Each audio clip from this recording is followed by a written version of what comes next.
King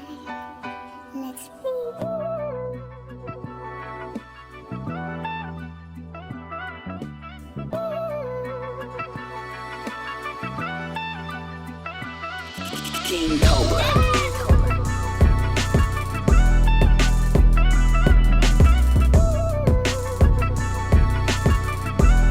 What's up, family? I want to welcome you to another episode of the Urban Retrospect. Today we got a good one. We got a Coffee Uplifts People by Angela Yee, formerly of the Breakfast Club. Now she got her new show, Way Up with Angela Yee, a mid-morning show. P, tell us why we picked this coffee to review. Man, so Ken told us, hey, we need to find more products, man. And the next morning, I was listening to the Breakfast Club, listening to Charlamagne Akafu, DJ Emmy feeling himself, and Angela announced that she had opened up a coffee store and selling coffee. So I got the website and I shared it with you guys the following recording. And I thought it was a good idea because most of us love to drink coffee. Okay. We was wrestling together on a retreat trying to come up with new ideas to cause more buzz and, to give y'all people more of what you're asking for. And we tried out the coffee all together. Scott, tell them what flavors we had. This past weekend, we had the cocoa espresso that has the hints of the berries, cocoa, fig, root beer, and honey. Now, that's a medium to dark roast. And because the night we had before, we needed to get started with a medium and dark roast so we could be uplifted as we plan for this upcoming year. But for those that are the coffee drinkers, some of us opened up another bag, and that was an Ethiopia. Now, the Ethiopia has hints of lemon, cocoa, honey, and rose, and that's a medium to light roast blend. Okay. So that's what we had. Cool. Well, to get it, we're gonna have to go to our main man, Ramsey. Tell us how the process of getting the coffee went. Yeah, so the website itself was pretty straightforward. It had all the different flavors. What I did notice, there was a couple that were sold out. So I got as much as I could based on what was available. Put our card in, bought it, had it shipped to my address. So we had thoughts about trying this coffee earlier than most recently, and I waited. I even sent a note to the help email and expressed that I had not received my coffee yet. My card was charged. Didn't get a response. A week or two goes by. I sent another response, no response. And then shortly after that, I did get a notice that the coffee shipped. So that was positive. And the coffee did show up shortly after that. And it came with a little note. And the note, it was handwritten. So I could tell somebody definitely knew that they were behind on shipping product. Mm-hmm. And they took the time to handwrite a note. They used my name. So, of course, they knew it was me and or Urban Retrospect. And they just noted that they were transitioning from coffee tins to coffee bags. Yeah. And so when we originally pulled this up, they were like coffee tins. And if you look on the website today, consumers, if you look out there today, it's in a bag, and that's not what they originally had. So I'm guessing that they had some supplier issues with getting the coffee transferred into bags. Mm-hmm. I'm sure it's more convenient to ship bags. The issue is somebody could have communicated with us about it. Well, one thing I can say, at least they wrote a handwritten note. There was a place we ordered before that shall remain nameless. I had the same experience and I ain't getting nothing, but I still got the product. but I ain't getting nothing acknowledging. You got a Coke and a Hey, smile. yeah, Coke and a smile. Exactly. Classic. So let's go ahead and hop into the review. Now, with me, I am not a coffee drinker. I sugar that thing up. With cream. Diabetes coffee. So what I was drinking was cream and sugar. So I'm going to abstain from giving a review. But I'm going to pass it to my coffee drinkers in the crew. Ken, tell us what you thought. Okay, so I typically drink a dark roast. I just started. Let me be clear about everybody. I am not a pro. I'm just telling y'all what I like, man. I didn't used to drink coffee, and then I have young kids, and when COVID started, that's when I started drinking coffee. Just to keep it all the way a buck, because I was here with them by myself, and I knew I needed to be up in the morning to deal with them and work. So that said, that's when I started drinking. And what I started doing was, man, I was drinking a dark roast from Starbucks, like their Pike. And so I wanted something similar when it was time for us to review this coffee. And I had that cocoa espresso. So the last 6 months I've been drinking the dark roast. This was comparable for me. Now what I usually do, I have raw sugar that I use with it. Didn't have any of that, but Scott had brought some agave, you know what I'm saying? And like, I ain't gonna lie, that flavored that boy up. You know what I'm saying? Like it hit just right, because the lady only gave us a couple packets of sugar. I'm like, well, I gotta say, I need at least something to take a little bit of this bite off of it. But man, I put that agave in.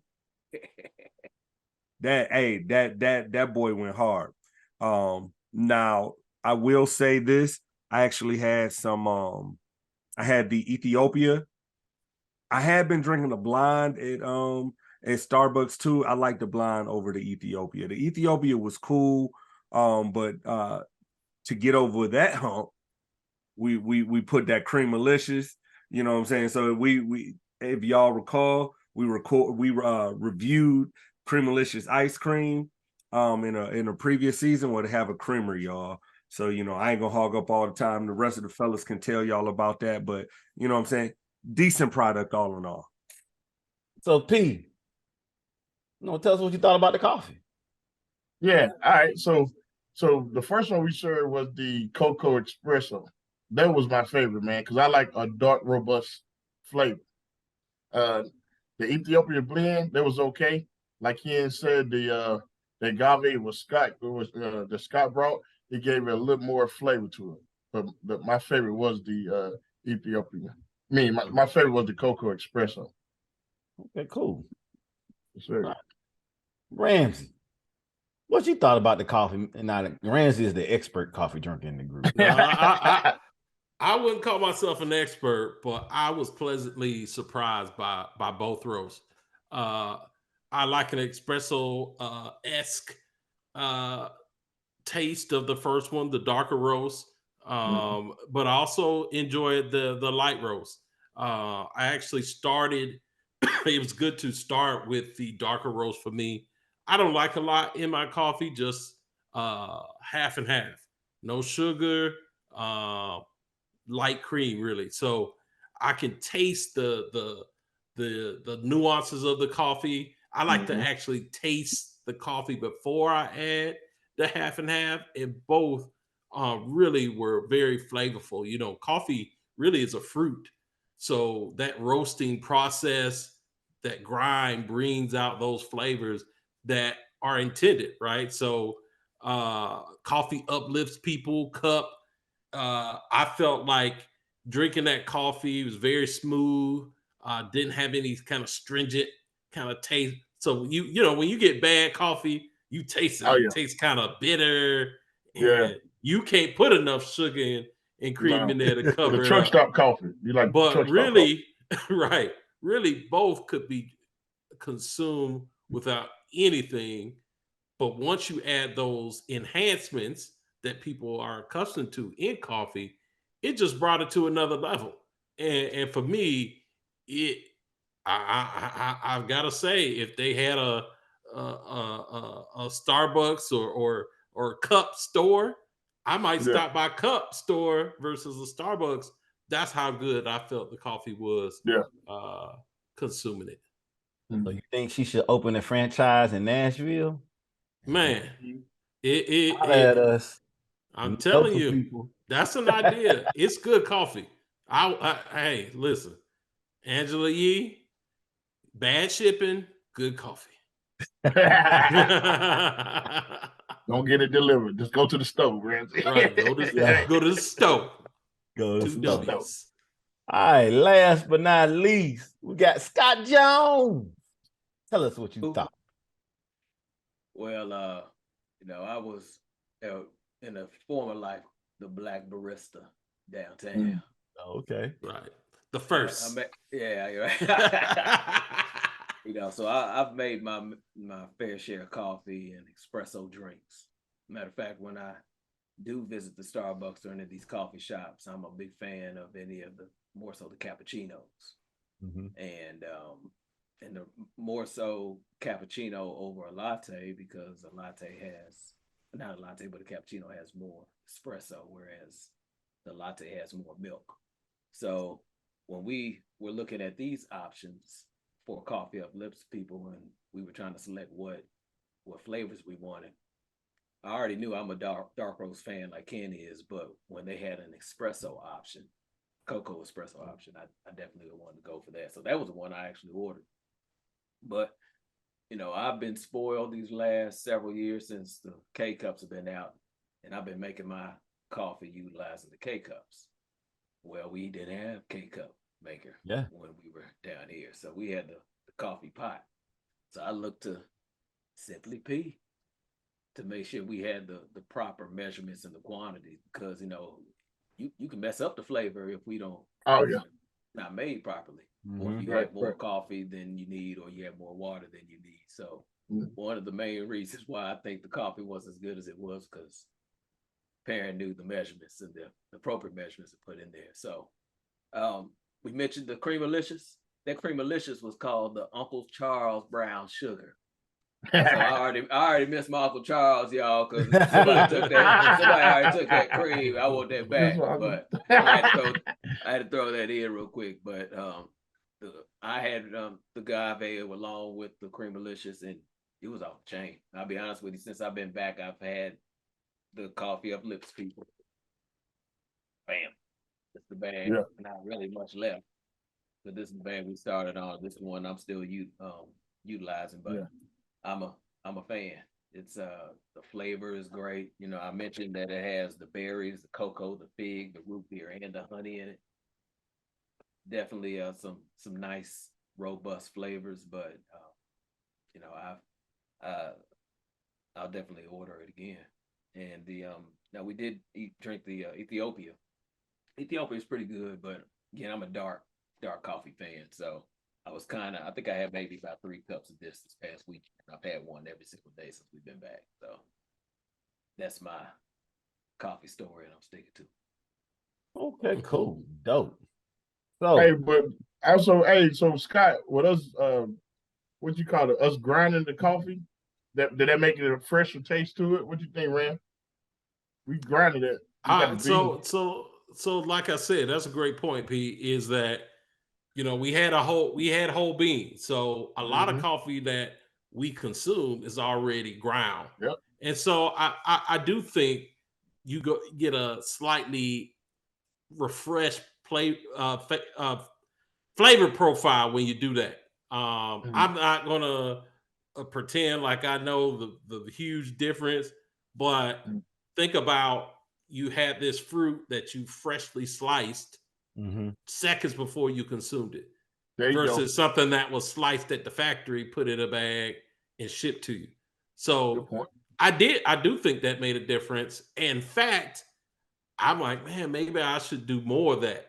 Yes, right? I was thinking that. Ram. Explore whole bean and grinding my own coffee.